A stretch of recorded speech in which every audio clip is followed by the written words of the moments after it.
ছোটবেলায় ভাবতাম বড় হলেই মনে হয় শান্তি, নিজের ইচ্ছা মতো যা খুশি তাই করতে পারবো। জাস্ট একটা করে বছর পার হতো আর মনে হতো আগের বছরই ভালো ছিল, এই বছরটা একদম ভালো যাচ্ছে না।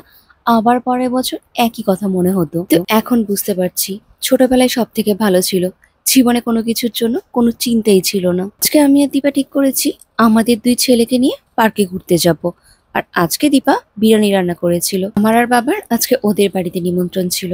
আর এইদিকে দেখো, দীপার ছেলে কার্টুন দেখে দেখে খায়। কোকোমেলন কার্টুন দিয়ে নাকি ওকে ঘন্টার পর ঘন্টা বসিয়ে রাখা যাবে। এখনকার দিনে বাচ্চারা মোবাইল আর কার্টুন ছাড়া কিচ্ছু বোঝে না। আর আমাদের সময় আমরা খেলাধুলা ছাড়া কিচ্ছু বুঝতাম না। এখন বুঝতে পারি প্রত্যেকটা বয়সেই একটা আলাদা আলাদা চাহিদা আছে। যেমন শ্যাম্পু করার পর কোথাও যদি বাইরে ঘুরতে যেতাম, চুল খোলা ছাড়া কখনোই বাইরে বের হতাম না। চুল খোলা রেখে ঘুরতে যাওয়ার জন্য বাবুর কাছে কত বকা খেয়েছি। আর এখন চুল না বেঁধে কোথাও বেরই হই না। এই আমাদের খোলা চুলের দিন শেষ হয়ে গিয়েছে। এখন চুল বাঁধতে পারলেই শান্তি লাগে, পারলে মাথায় তেল দিয়েও আমরা বের হয়ে যাই। আর আগে তেল দিয়ে কোথাও বের হবো এটা কল্পনা করতে পারতাম না। স্কুলে যাবো সকালবেলা, তাই পারলে রাত্রি 9টার দিকেও শ্যাম্পু করতাম। আগে কত আগডুম বাগডুম জামা কাপড় পরতাম, তার কোনো হুদিসই ছিল না।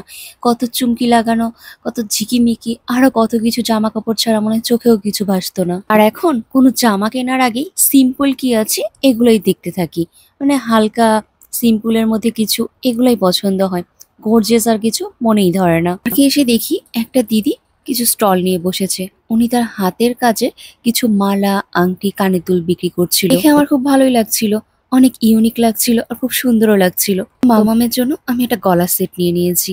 আর ওনারা নাকি প্রত্যেক শুক্রবারই এই পার্কে আসে। আর যে মালাটা নিয়েছি ওটা 150 টাকা দাম ছিল। আর আংটি আর কানের দুলগুলো তোমার 50 টাকা করে ছিল। ভালোই লাগছিল অল্প প্রাইসের মধ্যে। মালাটা নেওয়ার পর ভাবলাম আগে যদি হতো তাহলে দেখা যেত আমি মালা নিশ্চয়ই কিনতাম না, বিভিন্ন রকম তোমার বিড়াল, তারপর ফুল, আরো কত কিছু টাইপের আংটিগুলো ছিল ওগুলোই মনে হয় কিনে নিতাম। একটা সময়ের পর জীবন থেকে অনেক কিছুই হারিয়ে যায়। আর ওই হারিয়ে যাওয়া দিনগুলো কখনোই ফিরে পাওয়া যায় না। আজকে আমার একদমই ইচ্ছে করছিল না ছেলেকে নিয়ে পার্কে আসার জন্য, কারণ জীবনে না একটা অলসতাও চলে আসছে। ঘুম থেকে ওঠার পরও আবারও মনে হয় একটু ঘুমিয়ে পড়ি, মানে ঘুমালেই শান্তি পেয়ে যাই। কিন্তু আমাদের মনে হলো আমরা যেই জীবনটা উপভোগ করেছি, মন চাইলে পার্কে চলে আসতাম, পার্কে এসে বাদাম, ঝালমুড়ি, ফুচকা খাওয়ার মধ্যে যে আনন্দটা খুঁজে পেতাম, এখন বার্গার খাওয়ার মধ্যেও সে আনন্দটার খুঁজে পাই না। আগে পার্কে এই নদীর পাড় দিয়ে হাঁটতে হাঁটতে কখন যে সময় চলে যেত বুঝতেই পারতাম না। আর এখন অল্প হাঁটলেই মনে হচ্ছে কি কতটা সময় হয়ে গিয়েছে পার্কে আসছি, কখন বাড়ি যাব। হাঁটতে হাঁটতে দেখছিলাম এখানে ডানোর একটা ভ্যান নিয়ে আসছে।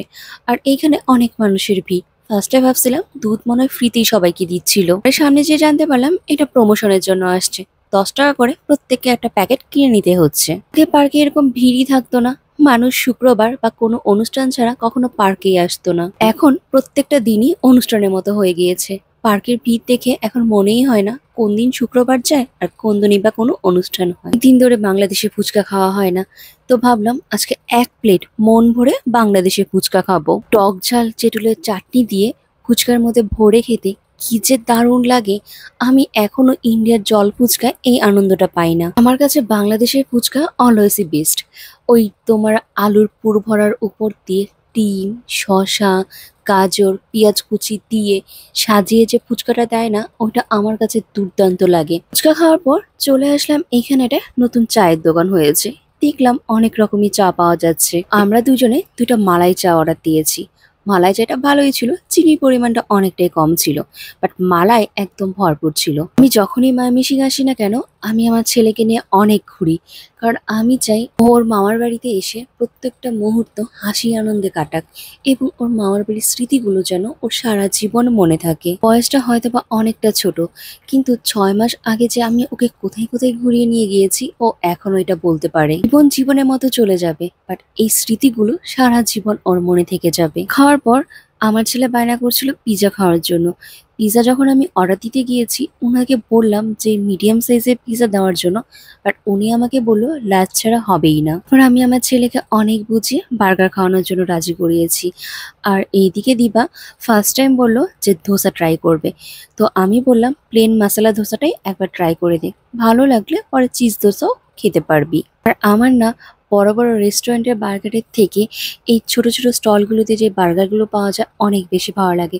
কারণ এইখানে মেয়োনেজের পরিমাণটা এতটা বেশি দেয়, চিকেনের পরিমাণও অনেক বেশি থাকে। আর প্রত্যেকটা বাইটে বাইটে চিকেন পাওয়া যায়। আমরা ধোসা আর বার্গারটা নিয়ে এখন বাড়িতে চলে যাব। আর এইদিকে আমাদের দুজনের ছেলে আজকে খুব আনন্দ করেছে। কি বলতে, যেই বয়সে যেটা করতে তোমার মন চায় সেই বয়সে সেইটাই করা উচিত।